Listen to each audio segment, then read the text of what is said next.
All right, Coach. So first time I've been able to speak this year. Just kind of, obviously you lost Ryan Quay. That was a big loss. Gotch as well. But talk about some of the new people you're bringing in this year. Yeah, we lost from last year's Elite Eight team, and school record 34 wins. 34-4 last year was just it was a memorable season, one that I'll never forget, and one that if you can duplicate something like that, it's very special. And to lose Ryan Quaid, who was a 4-year player for us, was really tough. Brandon Hall, 1-year player out of Emporia State, who came over from Arlington, Texas, and then Gotch, a 2-year player. All three of those guys meant so much to the program, and to lose them is really, really tough. We'll see how the season goes, but those guys were really hard to lose, and it was really tough the first day of practice actually to not have those guys around. But we've got some good players that are starting to play well this year, kind of showcasing a little bit, and hopefully they can keep improving and getting better. Other than Brandon Hall, you brought back most of your backcourt though, with Quay and JoJo. Just have you seen them develop over the summer to now? Yeah, I didn't see them develop over the summer because that's illegal, but we have JoJo Murray, who started almost every game for us last year, and I think he started every one but one. I think Eric Mosley snuck in there on him and got a start, and Eric's back as well. And then Quay Grant, who started every game and was the freshman of the year. And JoJo was all conference as well, and on the defensive team. So to have those two guys back is really important for us. We have two really good seniors in Eric Mosley and Jordan Collins. Eric's a 7-year player, and Jordan's a 4-year player. So, it's fun to have those guys back. And then, they're a big contributor, hopefully. Big player for us, a junior, John Brown, played pretty well in his second game. His first game, he kind of struggled a little bit, but he really came on in that second game. And then Jonell Fugit is another starter, and he's a sophomore, and he's out of Denver, Colorado. He played really well this weekend as well. So we had a lot of good contributors. Zach Toussaint came in, played some minutes, and we had some other guys. We're still looking for that 9th, 10th, 11th guy. We've got some pretty good freshmen, but it's hard to get into our rotation right now. We've got some pretty good players. Tell me more about this weekend. I love that. Again, that kind of makes me feel good. What did you see from your team this weekend? Obviously, the way you want to start the season, 2 wins. Just kind of talk about what you saw, how they meshed together with kind of a new squad. Yeah, that's Amanda. You're exactly right. How do you fit the pieces together? Because we do have some new players. But I tell you what, JoJo and Quay and Derek Geddes, those 3 guys that played last year, and Derek played some big minutes for us coming in off the bench. But those 3 guys, really have taken the freshmen and our 2 transfers, John Brown and Jonell, kind of under their wing and made them feel really welcome. I think that makes it big. They don't have egos. They're not worried about, I think, maybe getting shots or playing time, anything like that. I think those guys are very confident in their role, and that showed all throughout the preseason and practices. And then in our first 2 games, our guys really came together and played well together. We still have a long ways to go. We did not play our best game, but it's something that we saw some flashes of how good we could be, but we still, again, have a long way to go.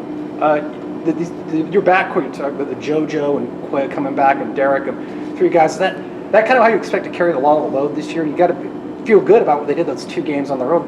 You think it kind of, as they go, the team's going to go a lot of ways, you'd say? No, I don't think so. I think we have 15 players, and as the 15 players go, that's how the team will go.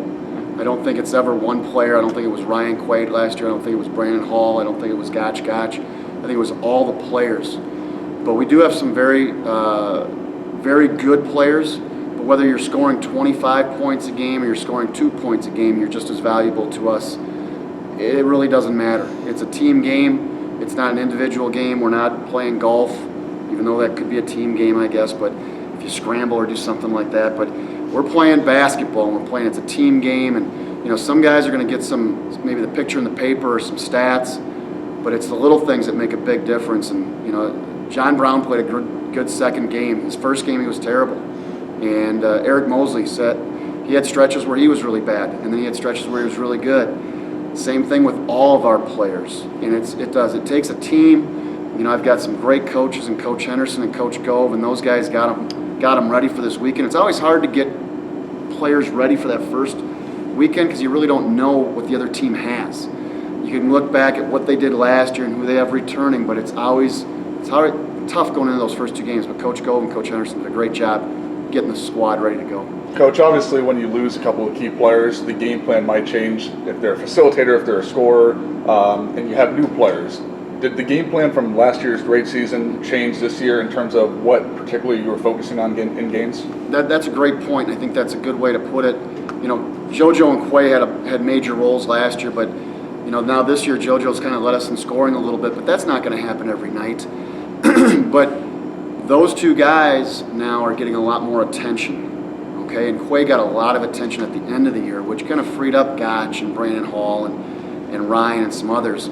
So that attention right now is freeing up Eric Mosley. You saw Derek Geddes went 3 for 3 from beyond the 3-point line. He had wide open looks because the attention is on some other players. So when you have some really good players, that kind of frees up other players. You know, we need some others to kind of step up a little bit. John L had some open looks and knocked down some shots and got to the basket, and then his defense is phenomenal. So, you know, it's a combination of everything, but it's a team effort, and I think our team played really well.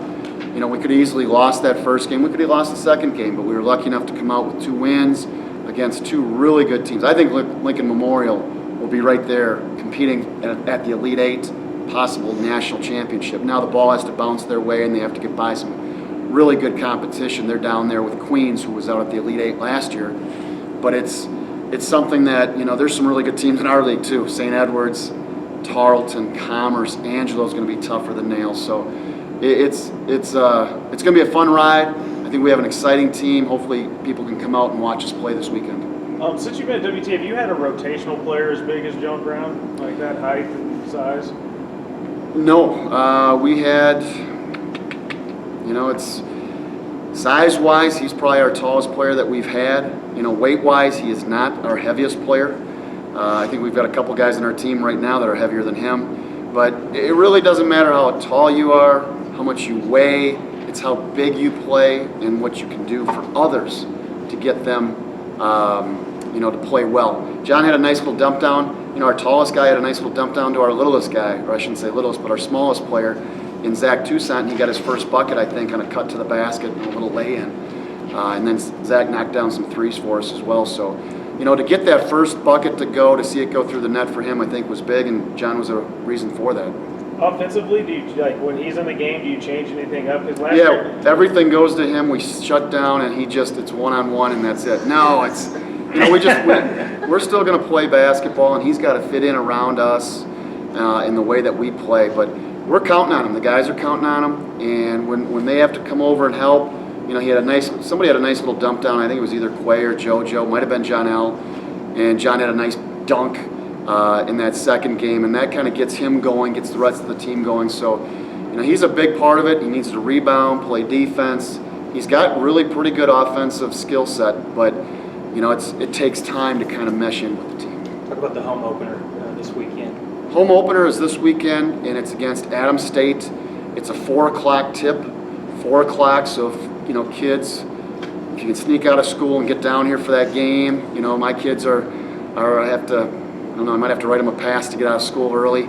But it's a 4 o'clock game, very big game for us, regional game. Adams State is a team that last year we beat pretty handily out there, but they were making a push to make the regional. I think they were 9 or 10 in the region, then they kind of fell off a little bit. You know, Russ always does a good job with them, and they'll be ready to go. They play a fast pace up and down, or they typically have. You know, they might switch this year, who knows. But it's a big game for us because it's a regional, 4 o'clock start, and then Saturday, Western State, regional game again. So as big a wins as the 2 wins were this last weekend, these are bigger. And we'd rather have these wins than the last one last week. And we'll still take last weekend's wins, but these games are big for us. I guess just final thing for me is just the conference new look this year. What are your thoughts on it? Yeah, that's a great question. You know, the new look, it's hard to really, you know, after a season I can probably give you a better answer, but the pod, I like the pod setup where you're playing the same teams twice and then you play everybody once. I like that you play everybody once. And there was discussion, well, maybe you don't play some teams. Well, I like to play everybody, and so we'll get a chance to now see St. Mary's, St. Ed's in the regular season, Lubbock, who we've played twice for the last probably 5 years. Now we get them twice conference games, so that'll be a really tough game. Dallas Baptist we have not played. We've seen them in the regional. So it's a lot of fun to be able to go on the road to play at those places, but then they'll have to come back here too. So it should be a lot of fun. Our travel is going to be tough this year. The trip out to St. Joe's was a long trip, so we're still recovering from that a little bit. We do have a couple little injuries, but nothing big. But the conference, I'm really excited about it. It starts really early. And the following weekend, we go to Midwestern for a non-conference conference game, if that makes any sense at all. But it's a non-conference game playing right away, and then we have Eastern as our first conference game of the year. I guess there's not a lot of room really to breathe in conference. You just really don't get much of a break at all. That's the big thing. That's exactly right. You better be ready to go all season long. With 22 conference games, you've got to really play well. Now, on the flip side of that, we played a lot of these schools. They were just non-conference games, and for us, winning the LSC would be great, but we want to try to get back into the regional tournament. We'd like to try to host again. Those things are really tough to do, and if you have a little slip up here or there, it can go away pretty fast. Tarleton was very good last year. They didn't make the regional. It happens. Colorado Mines was very good. They were almost hosting, but didn't have a chance. St. Ed's was really good. They got a chance to host. They got a piece of it, but then the championship game came here, and we'd like to have that again.